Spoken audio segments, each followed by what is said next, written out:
తెలుగు ఇండస్ట్రీని హాలీవుడ్ రేంజ్కు తీసుకెళ్లిన ఆయన, తెలుగు పాటకు ఆస్కార్ వచ్చేలా చేసిన ఆయన 100% హిట్ ట్రాకుతో దూసుకెళ్లిపోతున్నారు. ఈ పాటికే అర్థమై ఉంటుంది ఆయనెవరో. ఎస్, మీరు ఊహించింది కరెక్టే. ఎస్ఎస్ రాజమౌళినే. ఇదంతా కాయిన్కి ఒకవైపు మాత్రమే. మనకు తెలియని కోణం మరొకటుంది.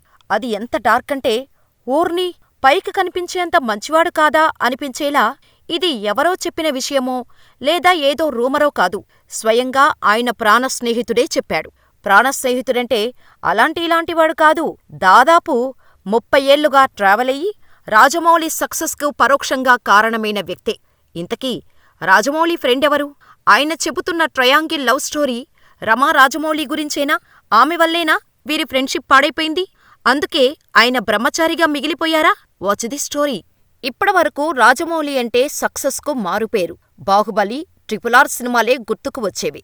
కానీ ఇప్పుడు రాజమౌళి పేరు చెబితే ట్రయాంగిల్ లవ్ స్టోరీ గుర్తుకొచ్చే రేంజ్లో ఇప్పుడు Rama, Rajamouli, Srinu love story social మీడియాలో ట్రెండ్ అవుతోంది. అయితే రాజమౌళి ప్రాణస్నేహితుడు ఉప్పలపాటి శ్రీనివాసరావు, రాజమౌళి దంపతులపై చేసిన సంచలన ఆరోపణలే దీనికి కారణం. 1990 నుంచి ఉన్న వీరి స్నేహం రమా రాజమౌళి కారణంగా చెడిపోయిందని, రమా రాజమౌళి తన జీవితాన్ని నాశనం చేస్తూ నిరంతరం ఇబ్బందులకు గురిచేశారని, వాటిని తట్టుకోలేక ఆత్మహత్యకు పాల్పడుతున్నాను అంటూ ఒక సెల్ఫీ వీడియో, లెటర్ని విడుదల చేయటంతో ఇప్పుడు రాజమౌళి దంపతులు దేశంలో హాట్ టాపిక్ అయ్యారు. ఆ వీడియోలో శ్రీనివాసరావు ఏం చెప్పారో ఓ లుక్కేద్దాం. రాజమౌళి, రమా రాజమౌళి వల్ల నేను చనిపోతున్నాను. ఇది నేను ఇస్తున్న మరణ వాంగ్మూలం. పబ్లిసిటీ కోసం ఇలా చేస్తున్నానని అనుకోవద్దు. ఎంఎం కీరవాణి, చంద్రశేఖర్ ఏలేటి, హను రాఘోపుడి, మైత్రి మూవీస్ సీఈఓ చెర్రీ తదితరుల వద్ద నేను పనిచేశాను. వీరందరికీ మా ఫ్రెండ్షిప్ గురించి తెలుసు. 1990ల నుంచి మేము ఫ్రెండ్స్. మాది 34 ఏళ్ల స్నేహబంధం. రామాయణం, మహాభారతం ఆడవాళ్ల వల్ల జరిగాయంటే ఏమో అనుకున్నాను కానీ, ఒక అమ్మాయి వల్ల మేము ఇలా అవ్వాల్సి వస్తుందని ఊహించలేదు. మా జీవితంలో కూడా ఒక అమ్మాయి ప్రవేశించింది. ముందు రాజమౌళి, తర్వాత నేను. ఆర్య 2 సినిమా కథ మాదిరే మా స్టోరీ ఉంటుంది. మేముగ్గురం క్లోజ్ కాబట్టి ఏం చేద్దామంటూ నేనే రాజమౌళిని అడిగాను. ఆ అమ్మాయిని వదిలేయాలని రాజమౌళినే నన్ను కోరాడు. దానికి నేను ఒప్పుకోలేదు. ముగ్గురం కలిసే ఉందామని చెప్పాను. అలా చేస్తే చాలా చండాలంగా ఉంటుందని రాజమౌళి అన్నాడు. రాజమౌళి ఒప్పుకోలేదు. కాలం అన్నీ మార్చేస్తుందని చెప్పి ఆమెకు దూరంగా ఉండమని నాకు రాజమౌళి చెప్పాడు. ఈ విషయం నుంచి తప్పుకోవాలని నన్ను కోరటంతో అందుకు ఓకే చెప్పాను. ఇదంతా జరిగింది మా కెరీర్ ప్రారంభం శాంతినివాసం సీరియల్ సమయంలో జరిగింది.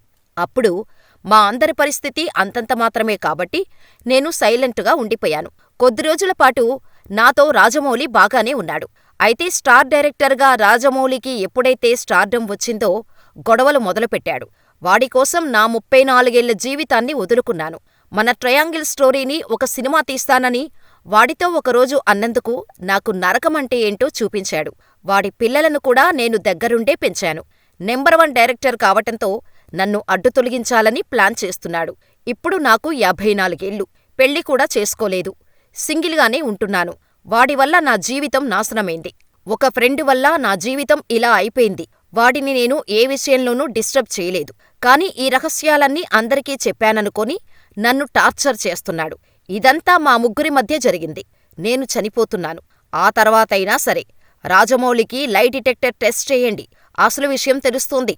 ఇవన్నీ నా మరణ వాంగ్మూలంగా తీసుకోవాలని కోరుతున్నాను అంటూ వీడియోలో శ్రీనివాసరావు చెప్పాడు. అయితే ఇందులో ఎంతవరకు నిజముందో తెలీదు కానీ ఇవి కేవలం శ్రీనివాసరావు చెప్పిన మాటలే. దీంతో ఆ మూడో వ్యక్తి రమా రాజమౌళి అని, నిజంగా రాజమౌళి, శ్రీను, రమా మధ్య ట్రయాంగిల్ లవ్ డ్రామా నడిచిందా అంటూ సోషల్ మీడియాలో పోస్టులు పెడుతున్నారు నెటిజన్లు. దీంతో వీరి ట్రయాంగిల్ లవ్ స్టోరీ ఇప్పుడు ఒక మిస్టరీగా మారింది. అయితే గతంలో రాజమౌళి, రమా పలు ఇంటర్వ్యూలలో తమ లవ్ స్టోరీ గురించి చెప్పారు. కీరవాణి భార్య శ్రీవల్లికి రమ సిస్టర్ అవుతారు. ఆ విధంగా రాజమౌళితో రమకు పరిచయం ఉంది. కుటుంబ సభ్యులుగా ఒకరికొకరు తెలుసు. ఒకరోజు రమాకు రాజమౌళి ప్రపోజ్ చేశాడు. ఆమె అంగీకరించటంతో వివాహం చేసుకున్నారు. అప్పటికే రమకు పెళ్ళైంది. కానీ ఫ్యామిలీ గొడవల కారణంగా ఆయనతో విడిపోయి రమ రాజమౌళిని రెండో వివాహం చేసుకున్నాడు. కార్తికేయ ఆమె మొదటి భర్త సంతానం. రమను వివాహం చేసుకున్న తర్వాత రాజమౌళి మయూఖ అనే అమ్మాయిని దత్తత తీసుకున్నాడు. ఇదిలా ఉంటే శ్రీనివాసరావు సెల్ఫీ వీడియో ఇప్పుడు సోషల్ మీడియాలో ఫుల్ వైరల్ అవుతోంది. అయితే ఈ వీడియోపై కానీ, శ్రీనివాసరావు చేసిన కామెంట్స్పై కానీ రాజమౌళి స్పందించలేదు. రమా రాజమౌళి కూడా దీని గురించి ఏం మాట్లాడలేదు. అయితే శ్రీనివాసరావు విడుదల చేసిన సెల్ఫీ వీడియో రాజమౌళి దంపతుల పరువు తీసేసినట్టయింది. కొంతమంది రాజమౌళి గురించి పాజిటివ్గా మాట్లాడుతుంటే మరికొంతమంది మాత్రం నెగిటివ్గా మాట్లాడుతున్నారు. రాజమౌళి అభిమానులు అయితే గతంలో జరిగిన అల్లు అర్జున్ అరెస్టు విషయంలో ఆయన చేసిన తప్పే ఇప్పుడు రాజమౌళి కూడా చేస్తున్నాడు అంటూ మాట్లాడుకుంటున్నారు. మన గురించి ఏదైనా ఒక వార్త నెగిటివ్గా ట్రెండ్ అవుతున్నప్పుడు ఖచ్చితంగా దానిపై రెస్పాండ్ అవ్వాలి కదా, రాజమౌళి ఎందుకు స్పందించటం లేదు అని ప్రశ్నిస్తున్నారు. గతంలో అల్లు అర్జున్ ఇలా రెస్పాండ్ కాకపోవటం వల్లే ఇంత పెద్ద సమస్యలు ఎదుర్కొనేలా తెచ్చుకున్నాడు అని, ఆయన ఓ పొలిటికల్ పార్టీకి సపోర్ట్ చేస్తూ సొంత ఫ్యామిలీని అవాయిడ్ చేస్తున్నాడు అని ప్రచారం చేశారు. అలాంటి వార్తలు ఎక్కువగా వినిపించిన మూమెంట్లోనే అల్లు అర్జున్ రియాక్ట్ అయి ఇది కేవలం ఫ్రెండ్షిప్ అని చెబుతుంటే అసలు ఈ తలనొప్పులు ఎదుర్కొనేవాడు కాదు అని, సేమ్ టు సేమ్ రాజమౌళి కూడా ఇప్పుడు అదే తప్పు చేస్తున్నాడు అని, రాజమౌళి తనపై వైరల్ అవుతున్న నెగిటివ్ వార్తలకు ఫుల్ స్టాప్ పెట్టి నిజాయితీపరుడు అని ప్రూవ్ చేసుకోవాలని రాజమౌళి అభిమానులు కామెంట్స్ చేస్తున్నారు. మరి రాజమౌళి ఏం చేస్తాడు అనేది వేచి చూడాల్సిందే. ఇక్కడ ఇంకో విషయమేంటంటే సూసైడ్ లేఖ వీడియో రిలీజ్ చేసిన శ్రీనివాసరావు ఇంతకీ బతికే ఉన్నారా లేదా, ఆయన్ను కాపాడారా లేదా, అసలు ఆయన ఎక్కడ ఉన్నారు అనేది ఎవరికీ తెలియటం లేదు. వీడియో రిలీజ్ చేసిన అనంతరం అతని ఫోన్ స్విచ్ ఆఫ్ చేసినట్టు తెలుస్తోంది. దీంతో ప్రస్తుతం శ్రీనివాసరావు ఎక్కడ ఉన్నాడనేది పెద్ద ట్విస్టుగా మారింది. ఆయన ఆచూకీ ఇప్పుడు పెద్ద సస్పెన్స్గా మారింది. ఈ విషయంపైన క్లారిటీ రాలేదు ఇప్పటివరకు. ఇదిలా ఉంటే దేశంలోనే టాప్ డైరెక్టర్ స్థాయిలో ఉన్న రాజమౌళిపై తన క్లోజ్ ఫ్రెండే ఇలాంటి తీవ్రమైన విమర్శలు చేయటం సంచలనంగా మారింది. ఈ వివాదం దేనికి దారితీస్తుందో చూడాలి. బాహుబలి 1, బాహుబలి 2, RRR చిత్రాలతో ప్రపంచవ్యాప్తంగా రాజమౌళికి క్రేజ్ వచ్చేసింది. గ్లోబల్ రేంజ్లో పాపులర్ అయ్యారు. ప్రస్తుతం సూపర్ స్టార్ మహేష్ బాబుతో ఓ భారీ బడ్జెట్ అడ్వెంచర్ యాక్షన్ థ్రిల్లర్ చిత్రం తెరకెక్కిస్తున్నారు రాజమౌళి. ఇటీవలే షూటింగ్ మొదలైంది. ఈ మూవీలో ప్రియాంక చోప్రా కీలక పాత్ర పోషిస్తున్నారు. గ్లోబల్ రేంజ్ మూవీగా భారీ స్కేల్లో ఈ చిత్రం రూపొందనుంది. దీంతో ఈ చిత్రంపై ఇంటర్నేషనల్ వైడ్గా క్రేజ్ ఉంది. ఇలా రాజమౌళి మంచి బిజీగా ఉన్న టైంలో ప్రాణస్నేహితుడి నుంచి ఆరోపణలు రావటం ఇప్పుడు చర్చనీయాంశంగా మారింది.